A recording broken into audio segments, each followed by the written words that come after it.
And now, Mystery Theater.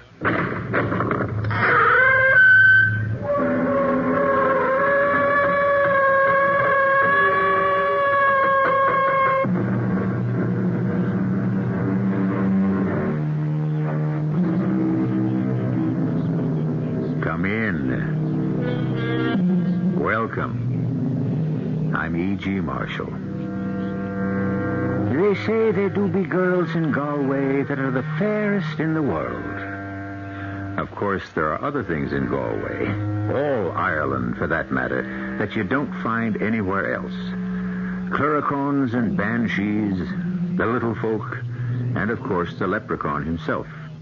Blarney and the Blarney Stone itself. So many things that are hard to credit that the only way is to make a trip there for yourselves. As we are now going to do. Oh,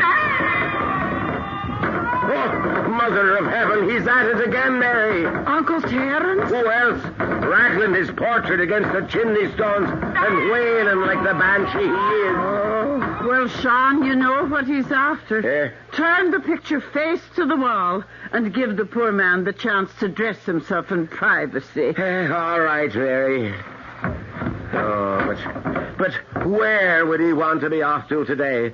There's no wake or wedding or holy day to celebrate. But if he's taken advantage of the leprechaun's promise, there's something special in the wind. Now, you being the man, take a wee peep there and see if he's gone. He's gone. The canvas is bare as a turnip. Then mark my word, Sean Daly, we're in for some excitement in Glenford. I wonder what will be this time.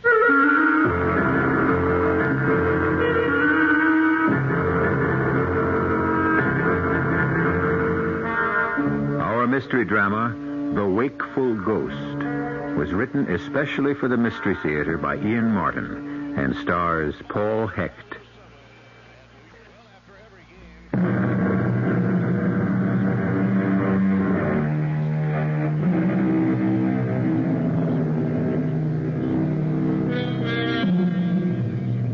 Mackin finished his last year of med school and found himself with $1,000 left of his inheritance and 2 weeks before he began his internship.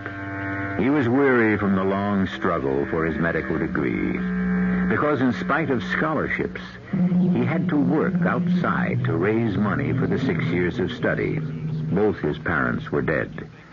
So far as he knew, he was alone in the world. But his background was Irish, and he had some vague memory that an aunt and uncle were living still in the old country. So he decided to spend the 2 weeks on a vacation, which was to change his whole life. Nobody's going to believe this, but it's exactly what happened to me in Ireland. After roaming around a few days in Dublin, I took a train for Ballinasloe and Galway, to the west. The only clue I had to my uncle and aunt was an old postcard with that postmark and their names, Sean and Mary Daly, which is sort of equivalent to John and Mary Smith. I didn't have much hope of finding them, but it was a joy just to have nothing to do with my last 3 days playing detective. No one was more surprised than I when a ruddy-faced little gentleman walked up to me at the station. Sure, now, I couldn't be mistaken, but just for the politeness of the thing and observing the formalities as twirl.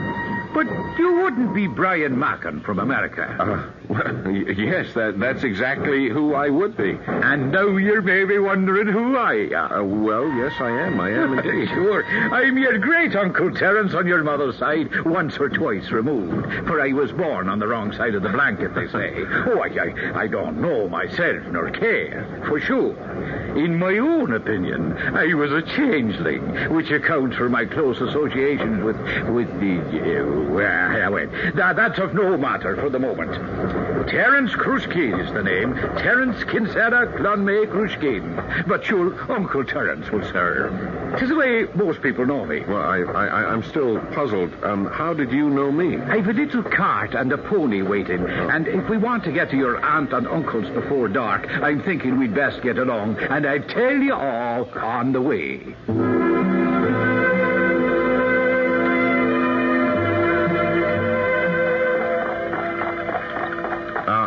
I don't mean to be rude, sir, but I still would like to know how you knew I was coming here today. I only made up my mind on the spur of the moment this morning. Now that's where you're wrong, do you see?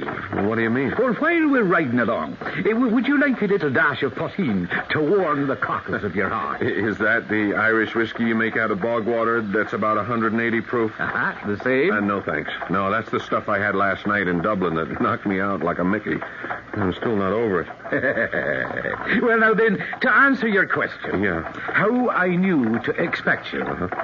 Do you remember the little chap in the green bowler you met at the Snug last night? Oh, yeah, I remember him. He introduced me to this nectar. Well, now, McDrouche is a friend of mine. That's not what he said last night. That he wasn't a friend? No, I mean that wasn't his name. Oh, he probably called himself Michael Mahan or some such. Yeah, that's right. Sure, that's what he uses as a cover when he's out and about the town. What is he, a secret agent, IRA or something? Not him. He's all peace and goodwill. He's a leprechaun. A leprechaun? That's right. Oh, God, come on, Uncle Terence. Stop pulling my leg. Michael Mahan was no leprechaun. Did he have a little green bowler? Well, I don't know if you could call it green. It was green. Old. And did he have pointy little ears just under his hat rim at the top, like? Well, as a matter of fact, medically, I was interested because the auricular cartilage was strangely shaped. The what was what? At the top of his ears. There. You see? There's your answer. Enough to convince an American. Anyway, your friend the leprechaun sent me a message in a way that we have. And that's this how must be the greatest put-on of all time. You're not going to tell me you're a leprechaun, too. Oh, no. I'm more of a banshee, you might call me, but with special privileges. Oh, yes, quite special. But that can wait. Oh, Mariner. Oh, is this where my aunt and uncle live? It is. Sean and Mary Daly? That's who they are. Are they expecting me? Lord bless you, no, but you'll be welcome, son, as welcome as the flowers in May. Here, take your bags and jump on down. Aren't you coming in with me to introduce me? Well, sure, you're a nice, well-mannered lad, and you'll manage by yourself. But it's time enough to put Maureen and the cat and myself away till any of us is needed. God hold you in his pocket till we meet again. We are going to, aren't we? Oh, yes, indeed. I don't know how 'tis to be arranged, but I have plans for you in the future of more than one. At the moment he was calling it back to me, the twilight was upon us. It must have been some trick of the rising evening mist, but I swear, before he reached the corner of the building, Uncle Terence, the old-fashioned cart, and Maureen, who pulled it, seemed to disappear in the gathering gloom. Good evening to you, young gentlemen. Excuse me, are you, by any chance, Mrs. Sean Daly? I am that. Did you have a brother who emigrated to America called Thomas Mackin? I did. And you're from America? Yeah. You couldn't be. Is it Brian you are? Brian Mackin, whose mother was Margaret Janney. That's me. Hi, Aunt Mary. Oh, Brian. Oh, me darling boy. Oh, forgive me. Come in. Sean, will you look who's here? It's Tommy's son and Margaret's. This is your Uncle Sean. Well, 'tis a pleasure to meet you. Oh, sit down. Sean, take the boy's bag. Yes. How did you ever find us? Oh, it's been years since we lost track. Sean and me had to move so sudden like, and our letters seemed to go astray. Now tell me about Tom and Margaret. Well, Mother and Dad both died suddenly within a month of each other. I've been so busy burying myself in schoolwork, I didn't... I let everything else go. Oh, you poor darling. Oh, if I'd known. Oh, you must tell us all about it. Can I get you a wee nip to settle you? Oh, no, thanks. I'm learning to be careful of Irish nips. Well, then I'll get you something to eat. Now, you'll stay the night with us in a few days? Sure, I've got till the weekend before I have to catch my plane home. Oh. Anyway, I'll wait to have dinner with all of you. Aunt Mary, Uncle Sean, and Uncle Terence. Uncle who? Uncle Terence. He met me at the station, brought me here. I'd never found you without him. He just went to put the horse and cart away. A little mare. with one black eye and one white? Yeah, that's Maureen. And did you expect to meet him at the station? No, he absolutely floored me. I mean, the only reason I came to Ballinasloe was because I found an old card from you to Mother with a postmark. I was just taking a wild stab in the dark that someone might know about you or where you live. I wanted to... Well, I mean, as far as I know, you are my only living relative. Oh, we are, darling, we are. Well, I didn't know about Uncle Terence, and, well... And what, Brian? You can be free with us. Well, I don't know what to say. He talked about leprechauns and banshees, you know, that sort of thing. Well, I might have thought he was a little, I guess you'd say touched, except for... Well, I shouldn't talk this way. I loved him. He was fun and amusing and full of a wonderful zest for life, but sort of scary, too. Is he the same at home here? Oh, he can be all of those, though we don't see much of it anymore. Uncle Terence is a great problem to us. Oh, well, I'm sorry. Nothing to do with you. You know, I hope you won't tell him some of the things I just said or intimated. When he comes in for dinner, I mean. He won't be here for dinner. Oh, I thought he lived here. Well, so he does, in a sort of way. I think it's time that we told the boy the truth, Sean, as best we can. Yes. Well, you had a good long look at Uncle Terence. You wouldn't forget him. Oh, no, never. Look behind the picture and make sure... Yes, he's back again. Now, come here. You see this portrait, Brian? Now, would that be Uncle Terence? Oh, yeah. That's him. That's him to the life. You're not exactly. The gentleman you are looking at has been dead these 35 years. What? The only problem is that he won't stay decently in his grave.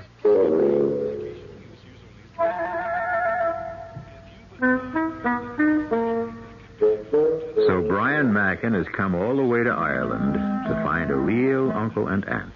And in addition, a quite unreal uncle.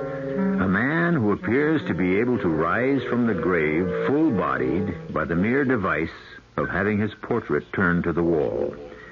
No wonder Brian is convinced that it's all illusionary, a pipe dream programmed by that potent Payne. And yet, this is only the beginning. I'll be back shortly with Act 2.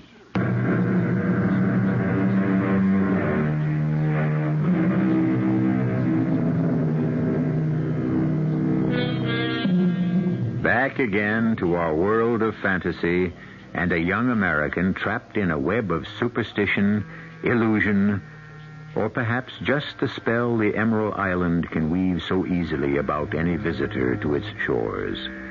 Still, whatever doubts and fears he may have taken to bed with him, they are all dispelled by a glorious sunrise that wakes him up with cockcrow. My window faced to the east, with the sun streaming in and striking shafts of golden light from a blue river a few miles away. I climbed out of the host of warm blankets and quilt that covered my bed. The room was cold enough for me to seek the sun's warmth directly. And it was there, at the window, I first saw Sheila. She was not a small girl. She was tall and sturdy, but she walked as though each footfall was no heavier than a feather landing on the ground. She had long brown hair and purple eyes, with a wide mouth that, well, once I saw it break in a smile, made me make up my mind this was going to be my gal. Since she was approaching the house carrying a basket, I don't suppose I ever dressed faster in my life to get down in time not to miss meeting her. Good morning, Brian. And did you sleep well? Oh, yes, the best sleep I've had since I can remember. Sure, it was a short enough one, and you were so tired. Well, that cock was crowing, and... that old rooster, he's an old fake. Small use he is to hens anymore, his best days being over. Never a chick in the last 2 years. There's not over 4 or 5 layers we have left. So Sheila here and me, we have a bargain. Oh, you'll not have met Sheila O'Shaughnessy from the next farm over. Sheila, This is my nephew, all the way from the United States of America. It's a pleasure to make your acquaintance, Mr. Mackin. Brian Mackin. Oh, it's a good West Country name. Mr. Mackin. Yeah, well, my grandfather came from here. From Galway, I mean. They say he was quite a bully boy. Aye. Well, those days are past, praise be. Still, the way things are, we were better off with a shillelagh than a gun. Oh, well, I couldn't agree with you more. Anyone who plans to be a doctor... Is that what you're away to be? Well, I already am. I mean, I've graduated and have my license. Now I have to intern and be a hospital resident for a few years till I start out on my own. Oh, that's grand. I have a great admiration for doctors. No, then this'll have to hold, or the bread'll burn up on us. And I want you to get it home with a little heat left in it. This is Mrs. Daly's bargain with me. I bring her a basket of eggs, and she bakes the most delicious bread this side of heaven. Here's the basket. Keep the towel tucked in good and tight, man. Never fear. That's a heavy basket. Why don't I carry it for you to your house? I was going to give you your breakfast. Yeah, well, it'll wait. I always like a little exercise before I eat. Well, you'll be after getting that all right. It's a good 1.5 miles to Sheila's place, and a road like a switchback all the way. Oh, the basket is nothing. It's light as a feather. No, I really would like a walk, if you don't object. I don't object. I've a curious turn of mind, and I'd like to hear all about America. What I'd really like you to be able to do is to show it to you, but why don't you show me Ireland first? Yeah. Was that Sheila O'Shaughnessy then? The same. Oh, now, damn it. Well, why didn't she wait long enough for me to get down and get my little morning pack on the cheek, huh? Sure, she has little interest in an old gaffer like you. But you should have seen her reaction to Brian and his to her. Well, will you look at the two of them? She's over shoulder high to him. Oh, what a fine couple they'd make. Don't I know it? And don't I know just as well I should never have let the boy go off with even a pinch of hope in his heart. No, and she can't ever be for him.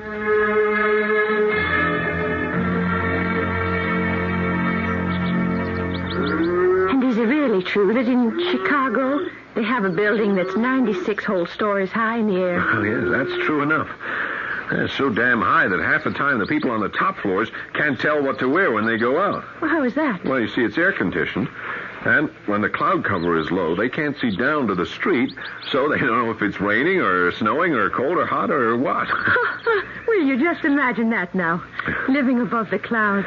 It'd be a sort of fairyland. Well, it's nothing like the one you live in here, right on the ground. Oh, sure. Air is lovely. But there are other lovely places in the world I'd want to see. Hey, you know a lot about America anyway. Well, I watch the telly, you know. And I read a lot. And Oh, here. It's winded you are. I'll slow down a bit. It's this damn hills. Up and down like a roller coaster. That's what Mrs. Daly meant by a switchback. I'm surprised to find myself so out of condition. Will you be staying with the Dalys for a while? On one condition. What's that? That you'll take another walk with me. Tomorrow's Saturday. We could take a picnic lunch along and climb that mountain over there. Oh, I'm afraid I couldn't do that. You have another date? No, it's not that. It's... Oh, you see, my dad's dead, and it's just my mother and me, and she's half crippled with rheumatism. Oh. I couldn't be leaving her all alone all that time, and then... There's the farm chores to be done. I could come over and help you get those out of the way. Dr. Mackin. Brian? Well, it's a bit soon and all, but if you want, Brian. Oh, it's just no good. It's not the way it should be. You don't want to go with me. Is that it, Sheila? Sheila. I do want to, Brian, I do. Oh, well, then come. It'd be my only chance now. I'll meet you. Here, by this brig we're about to cross. And before dawn tomorrow, so we'll not be seen. We'll spend a whole long, lovely day together. We've no one the wiser. But can't I tell Uncle Sean and Aunt Mary? Oh, don't tell anyone. It's our secret. But the picnic... I'll take care of that. Now, you leave me here till tomorrow at, say, 4:30. Well, whatever you say. Sheila... I know. So do I. God help the both of us. She was gone in a second with that light, loping stride that covered ground almost as fast as a man running. I watched her as long as I could, away down that dusty, twisting, hilly road, appearing and disappearing, till at last she was out of sight. But not out of mind. Never out of mind. Sheila. Just her name was a song of love.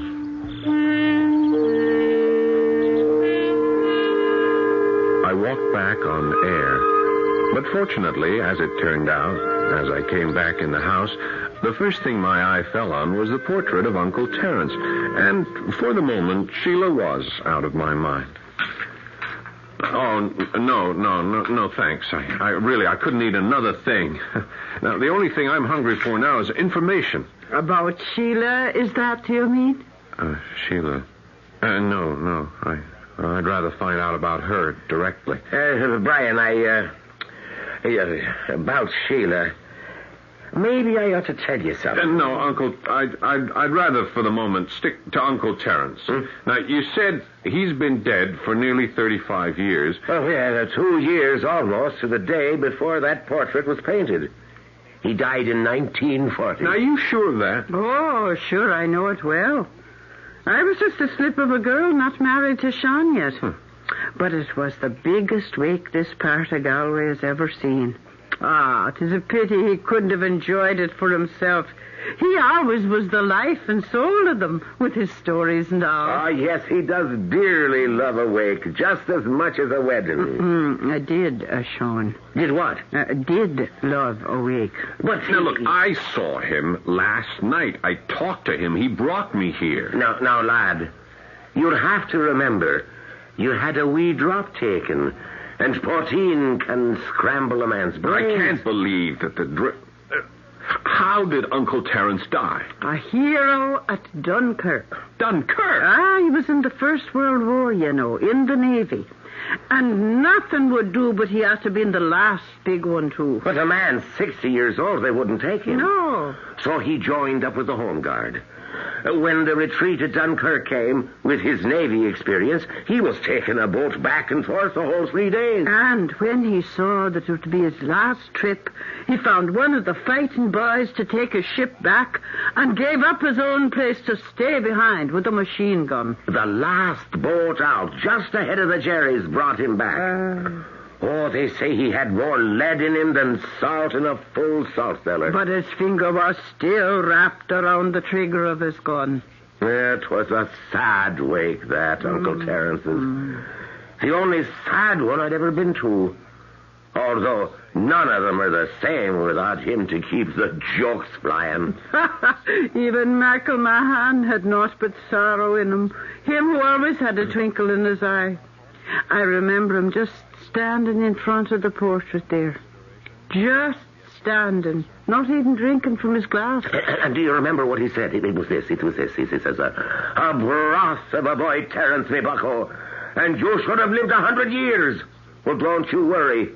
We'll see you do. I always wondered what he meant by that. Well, now, don't you see? If he was McDrewish, if Mahan was a real leprechaun... Now, tush, boy. Don't let our Irish fancies run off with you. Sure, all he meant was he wouldn't be soon forgotten. Well, now, I have to be off to work, and Mary has things to do, and Brian. Yeah. Don't dwell on Uncle Terence. Find some other thoughts to fill your head. Yes, I have. I have.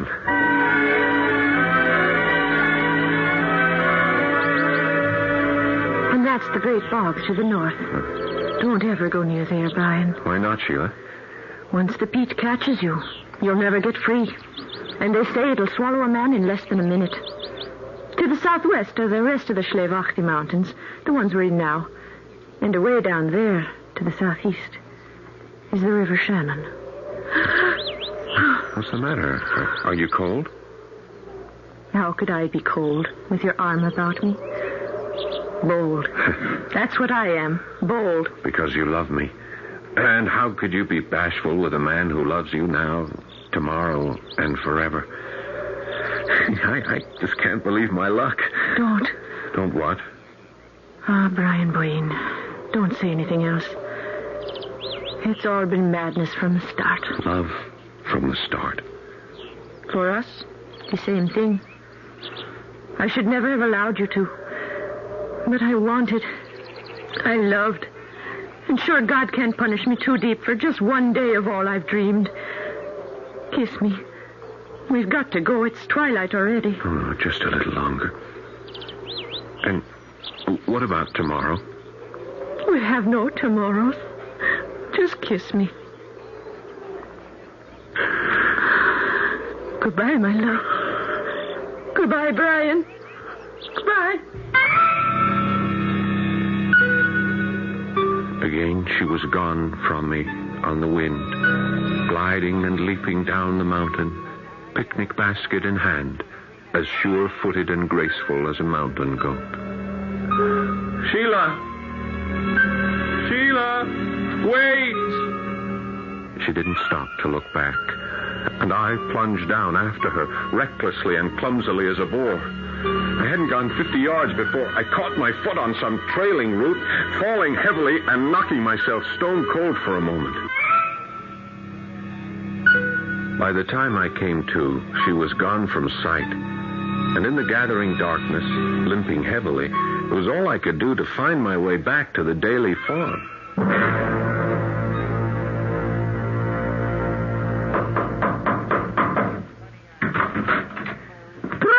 My darling, there you are. Sure, we thought you might be lost in the dark. Yeah, I'm lost in the dark, all right, Aunt Mary. Now, look, I don't know if it's another of your Irish fantasies or what. Oh, where have you been all day, lad? Oh, and you're hurt. Yeah. Sean, come in here. Oh, I'm coming, Mary. Wait, you sound as though someone put the fear of God in you. Yes. What's happened at all? It's Brian. He's hurt. What? And more than physically, I'm thinking... Were you with Sheila O'Shaughnessy this day? Yes, I was. And I love her. And I know she loves me. Oh. But she's told me goodbye. Why? I mean, am I crazy? Is she just another figment of my imagination? Oh, you see, Sean, I told you we should have told the boy the truth. Yeah, well, better late than never. Sheila is engaged to be married to Malachi Malloy. Well, is that all? Huh? Well, then all she has to do is break it. No, she has a marriage contract. Well, surely that has no real legal standing. Today, no. Except, you see, a few years ago, Sheila's father had a heart attack. He got into financial difficulties, and the only way out was through Malloy, the loan shark. He lent him the money in exchange for his daughter when she became 21. Well, sure, Joe thought he could have things straightened out before then, but he suddenly had a second attack and died. Yeah, well, I'll pay the money back. Have you got it? Well, no, not right now, but as soon as... Oh, no good for Malachi Malloy.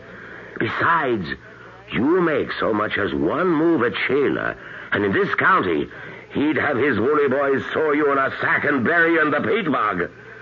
And the wedding is day after tomorrow. Now, look, just wait a minute. I mean, this is crazy. This is the 20th century. I'm an American citizen. Must be something I can do. What the devil was that? Oh, it's Uncle Terence. He wants out again. The Lord knows what he'll stir up this time. But there's no way to stop the man.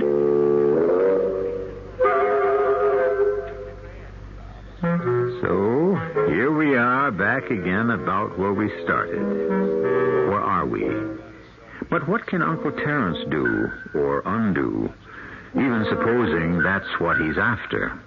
Still, why couldn't it be, since he's now well established as a denizen of the afterworld? I'll return shortly with Act 3.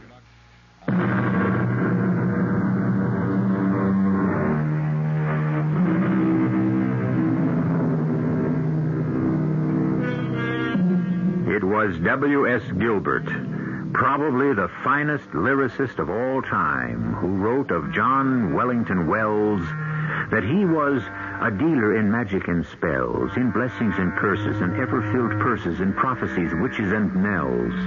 I mention him only because it brings us back to our story of magic, fantasy, and, so far, pleasant sorcery. But will it remain that way as Uncle Terence's picture rocks on the wall, and once again we hear the eldritch scream of the banshee wail? I'll turn the picture to the wall. But if he's going to appear, it'll only be to the one who turns the picture. I think this time we'd better let it be Brian. Look, I'm not going to ask any questions anymore. Just leave me alone. I'll turn the picture. But Brian! Come away, Mary. We're out of this entirely. All right, Uncle Terence, or whoever you are, I am about to turn the picture. And all I say is, you get me Sheila, or show me how to get her. And I don't care what the price is, short of my immortal soul, and I'll pay that gladly. Here you go. Who wants your immortal soul? Where are you? Turn around. You have eyes, haven't you? Sitting right here in the fireplace nook. Oh.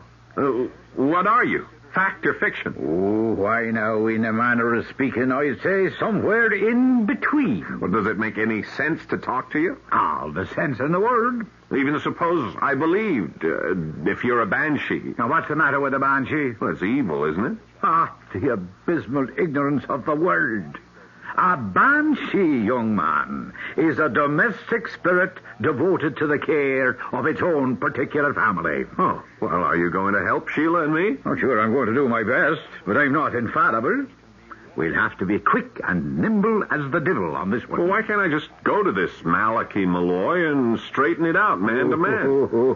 To begin with, did you ever see him? No. Oh, he's formidable, lad. No doubt of that. The man is a giant, and he's made of steel. Well, look, whose side are you on, mine or his? Easy, lad, easy. Am I not the banshee, and aren't you one of the family?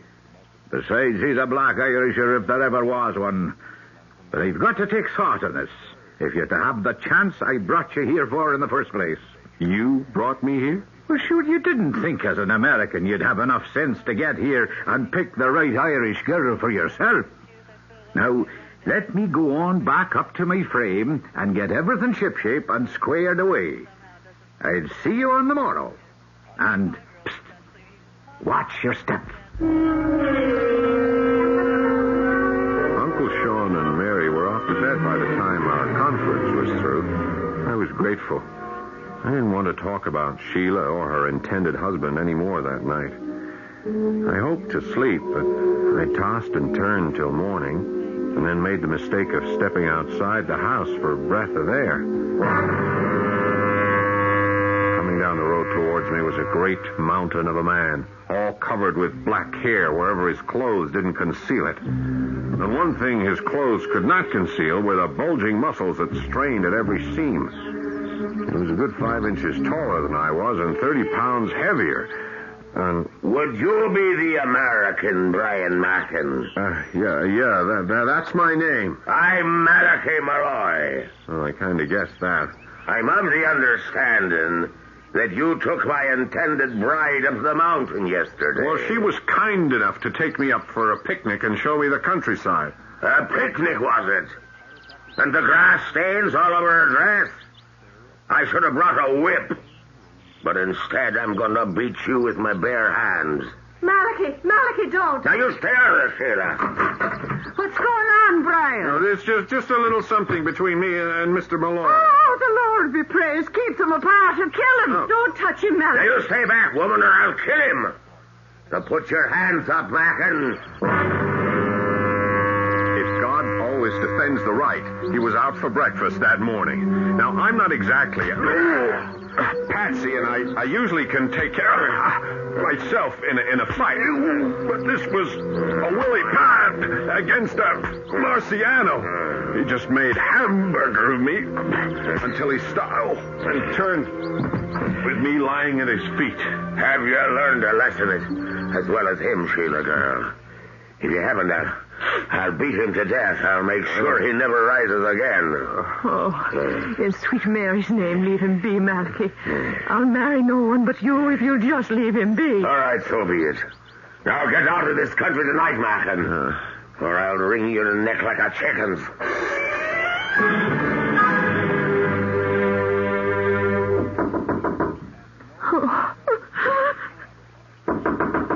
Who's that? Open the window and let me in. Quick now, I'm fading in the daylight. Uncle Terence, it's a picture. Now watch out for it. Let me in there. And close those curtains before I disappear entirely. There, now sure, that's better that is. What are you? You're just a portrait. And how could you get to the second floor window? The warning. The only trouble I ever found with a girl is they talk too much. The answer to it all is I'm a banshee, and I look out for my own. Brian is one of them. Oh, how is he? Was he sore hurt? Oh, a few bruises, and maybe he lost a tooth or cracked a rib. But what's that to a broken heart? You should know. Am I right? If you mean the way I feel. I was getting ready to tie a sack of potatoes around my neck, throw myself in the Shannon. Well, now, that'd be a whole lot ahead. Now, I have a better idea. How would you like to meet Brian at Clonmelly's Gate on the way into the Great Bog tonight at midnight? I can't do it. I owe my father his debts. And besides, Malachi would kill him. All right. Spare me all the melodramatics. What I mean is, how would you like to convince that hickory-headed, lame-brained Malachi that's what you plan to do? Why? Now, what is a banshee for? Will you let me take care of the arrangements from then on? I will, Uncle Terence. I will. And, if I'm successful, will you let me give you away when you marry Brian? How could a banshee do that? Oh, you let me handle that, too. Just say yes. Yes. Oh, yes. Yes.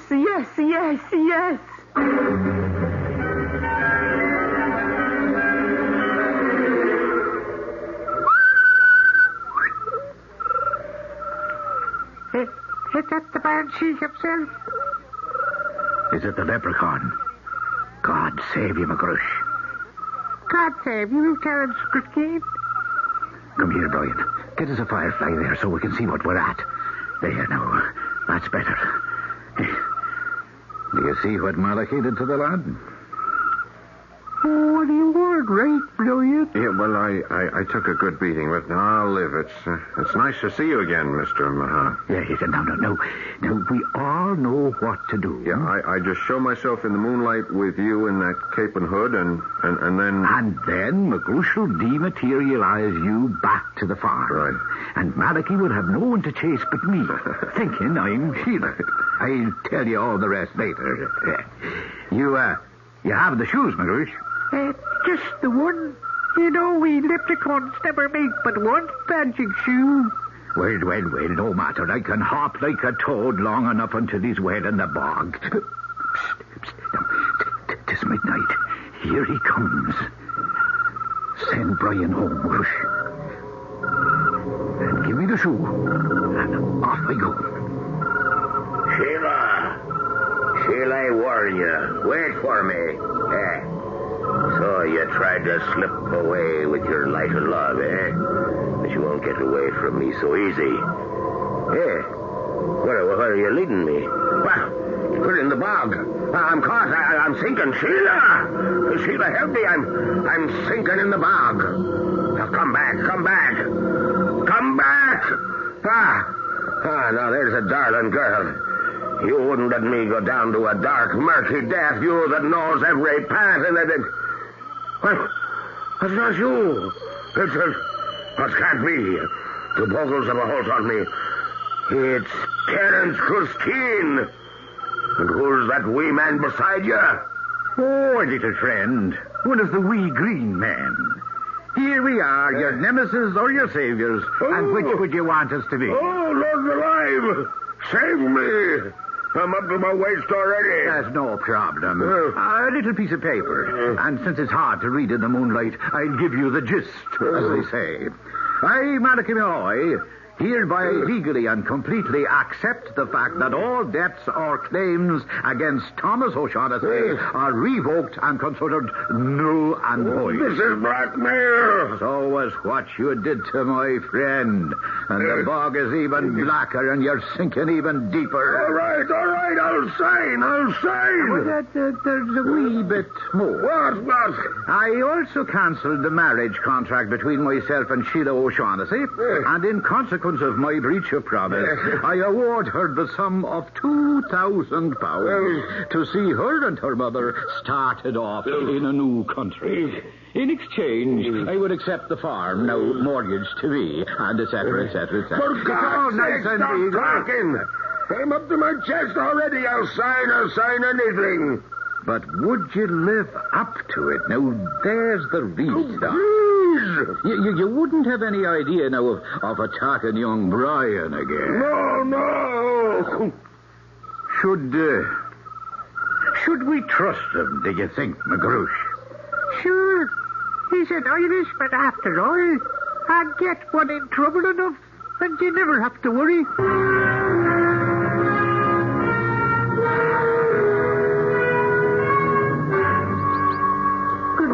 Happy future Don't to forget you. to send pictures of the I wedding. know. Goodbye. Sorry I have to leave. I have to get back for my job. Oh, we're sorry, too, but we'll take care of Mother O'Shaughnessy till you're married and have a place to stay. Well, Mary, all's well that ends well, but who'd have thought it? You said they made a wonderful couple. I'll never understand how Malachy suddenly got so generous. I'll never understand why, but I can guess how. What do you mean? Take a look. We're going to have to get a new picture to hang over the fireplace. Oh, now, what's it doing turned to the wall again? What's he up to now? Tisn't turned to the wall. Huh? It's just a blank canvas. What do you mean? Have a look for yourself. Holy mother, it's blank on both sides. Where's Uncle Terence? I've a feeling he's off to America. He always did want to see the United States. Well, we can leave it up to Sheila and Brian to worry about him now.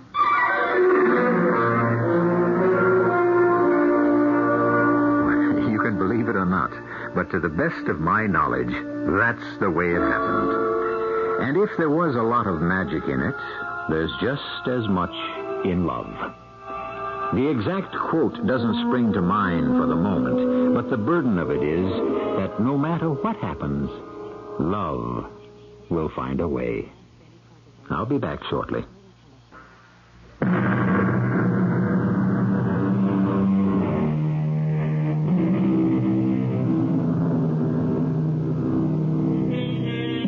Brian and Sheila were married a month later in the States. Everyone who was there agreed they were as handsome a couple as you could ask for.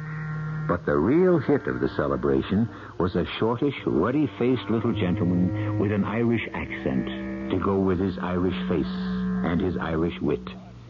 It was sad that he died so soon after the wedding, but it was hard to cry for him, remembering all the laughs he brought with him. Our cast included Paul Hecht, Virginia Payne, Jada Rowland, Leon Janney, and Ian Martin. The entire production was under the direction of Himan Brown. This is inviting you to return to our Mystery Theater for another adventure in the macabre. Until next time, pleasant dreams.